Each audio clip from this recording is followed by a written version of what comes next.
Lanjut belajar Microsoft 365. Kali ini kita akan belajar mengenai bagaimana kita bisa men-tracking satu pekerjaan dalam satu tim ya menggunakan Microsoft Planner. Sebelum itu, jangan lupa Anda subscribe ke channel ini untuk Anda bisa mendapatkan notifikasi ketika ada video-video terbaru dari channel ini. Sudah? Oke.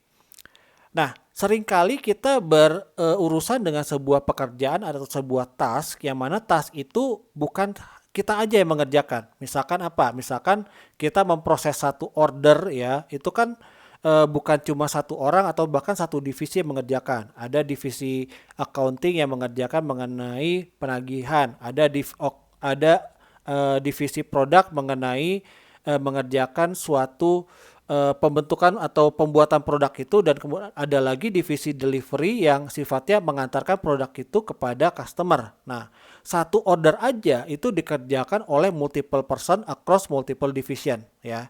Nah, bagaimana kita bisa melakukan tracking terhadap satu order atau satu pekerjaan atau satu task ya. Nah, ini kita bisa melakukannya menggunakan Microsoft Planner. Bagaimana caranya? Yuk kita coba. Pertama-tama kita buka Microsoft 365 portal. Oke. Nah, untuk mengakses planner, kita klik di titik 9 di sini ya. Nah, sudah ada planner di sini kalau untuk saya, tapi kalau misalkan Anda belum ada planner, Anda klik all apps ya, scrolling sampai bawah mungkin, kemudian klik planner. Oke.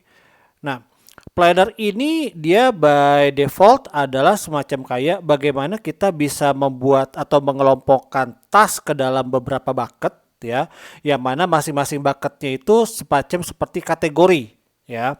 Kita mulai dengan kita buat new plan. Misalkan di sini adalah order PT Claudia. Oke. Nah, Anda bisa membuat planner ini sifatnya public ya, artinya semua orang dalam organisasi ini bisa masuk atau bisa melihat dari planner ini, atau private artinya kita yang membuat bisa menginvite siapa saja yang bisa melihat planner ini ya. Untuk sekarang saya akan pilih yang private. Oke, create plan. Pada latihan hari ini kita akan membagi planner untuk pekerjaan yang dibagi antar divisi. Misalkan di sini ada divisi accounting. Oke, lalu ada divisi produk. Oke, kemudian ada divisi delivery. Oke, nah urutan dari masing-masing bucket ini pun kita bisa ubah-ubah. Misalkan kita mau produk ini untuk produksi di awal, kemudian delivery di tengah, dan accounting untuk misalkan penagihan di akhir, gitu ya. Nah, biasanya kalau saya menyisakan satu bucket lagi to do ketika ada satu task yang kita belum tahu mau masuk kemana atau belum siap masuk dari ketiganya, ya. Nah, untuk kita membuat task, kita klik di sini di add task. Kita mulai aja dari yang to do ya. Nah, misalkan di sini adalah order nomor 66. Oke. Misalkan saya set due date-nya itu adalah tanggal 5. Oke. Kita belum assign dulu kepada siapa, kita add task.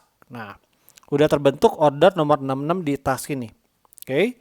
Nah, kalau kita klik lebih lanjut akan muncul detail dari task ini ya.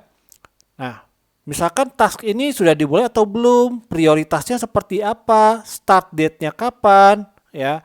Kemudian notes yang ada di sini, kemudian juga checklist, kemudian juga attachment yang akan kita sertakan terhadap task ini, kemudian juga komentar yang sifatnya kita bisa melakukan conversation terhadap task ini.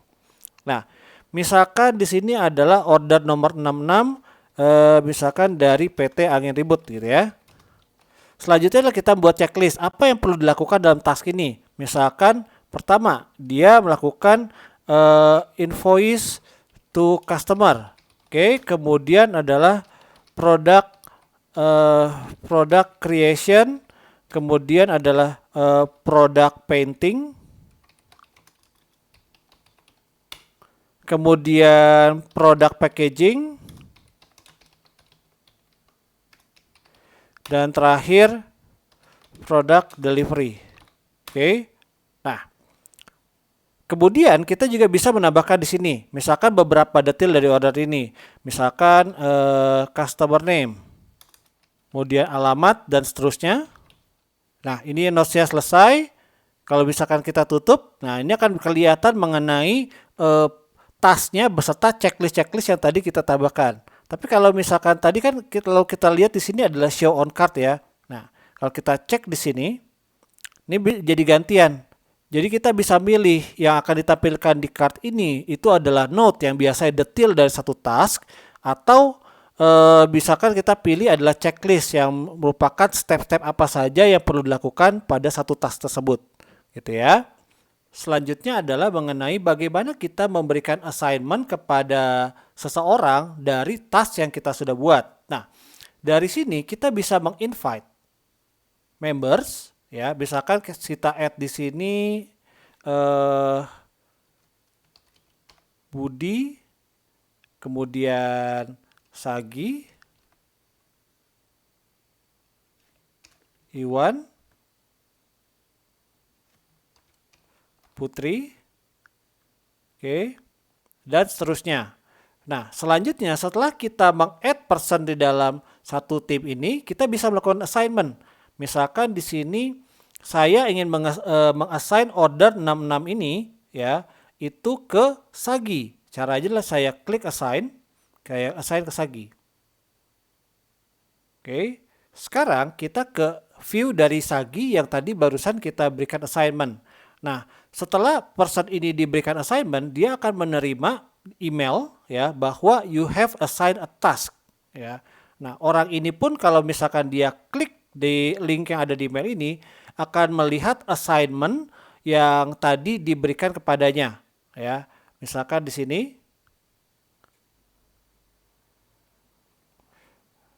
Nah, dari sini dia bisa melihat bahwa oke, ini assignment kepada saya.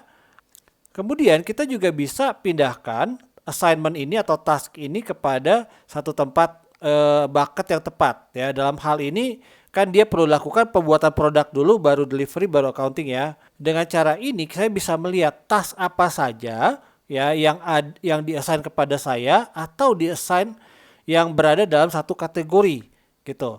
Kemudian misalkan user Sagi ini mau menyatakan bahwa task ini untuk pembuatan produk sudah selesai. Dia sesimpel buka tasknya, kemudian dia checklist di sini. Product creation sudah selesai, kemudian product painting sudah selesai. Ya, selanjutnya perlu dilakukan adalah delivery kepada customer. Jangan lupa ya ini sudah di progress ya, misalkan sudah in progress ya. Oke, nah selanjutnya kita akan lakukan ini perlu di handover kepada user lainnya, yang itu misalkan di bagian delivery. Nah, saya tetap menggunakan user Sagi, saya mau ubah assignment sini. Semestinya yang melakukan assignment untuk delivery ini adalah Budi. Dan kita akan berikan, kita remove dulu user Sagi dan kita akan pindahkan ini. Budi tolong kerjakan ini. Cus, gitu ya. Selanjutnya kita ke user Budi. Nah, user Budi ini juga dari user Sagi dia akan menerima assignment. Bahwa ini ada tugas yang sudah diselesaikan oleh user Sagi ya, dan ini masuk ke dalam bucket dari user Budi yang mana tugasnya ada melakukan delivery ya. Nah, user Budi akan langsung lihat, oke, ini assignment saya akan mulai ngerjakan. Selanjutnya, ketika misalkan user Budi sudah selesai melakukan pekerjaannya ya, dia akan melakukan pengecekan lagi ke planner. Oke, saya sudah selesai melakukan product packaging dan tadi sudah dilakukan delivery terhadap produk ini ya. Saya perlu lakukan handover task ini kepada user lain, yaitu user Iwan yang menghandle mengenai accounting. Oke, sorry kepencet. Kemudian saya remove user saya ya, dan selanjutnya saya pindahkan ini semestinya sudah ke bucket accounting. Oke, selanjutnya kita ke user Iwan. User Iwan ini kita skip di bagian menerima notifikasi email ya. Dia misalkan sudah standby di planner dan dia bisa melihat bahwa ini adalah task-task yang sudah diassign ke saya ya, dan dia juga tentu saja bisa lihat task yang diassign ke orang lain dan selanjutnya pasti bakal ke saya juga gitu ya. Nah, itu yang memang gunanya planner. Nah, kita langsung buka task yang tadi diassign ke dia yaitu order nomor 66. Nah, user Iwan dia melihat detail mengenai order nomor 66. Nah, dia bisa misalkan melihat berbagai detail mengenai order ini yang perlu dia proses, ya. Nah, misalkan dia langsung mengerjakan pembuatan invoice. A few moments later. Selanjutnya adalah ketika user EY selesai membuat invoice, dia akan balik ke dalam planner ini. Dia bisa melakukan cek terhadap invoice ini sudah selesai dilakukan, checklistnya, ya. Kemudian dia juga bisa set, oke, sini sudah complete.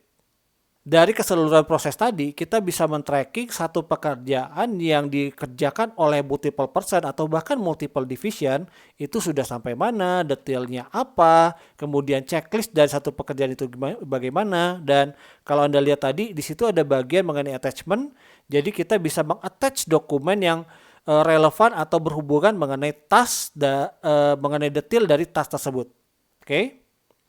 Oke, itu tadi mengenai bagaimana kita menggunakan Microsoft Planner untuk kita melakukan kolaborasi mengerjakan satu task atau pekerjaan yang kita kerjakan across person dalam satu tim atau bahkan across divisi. Untuk sekarang itu dulu.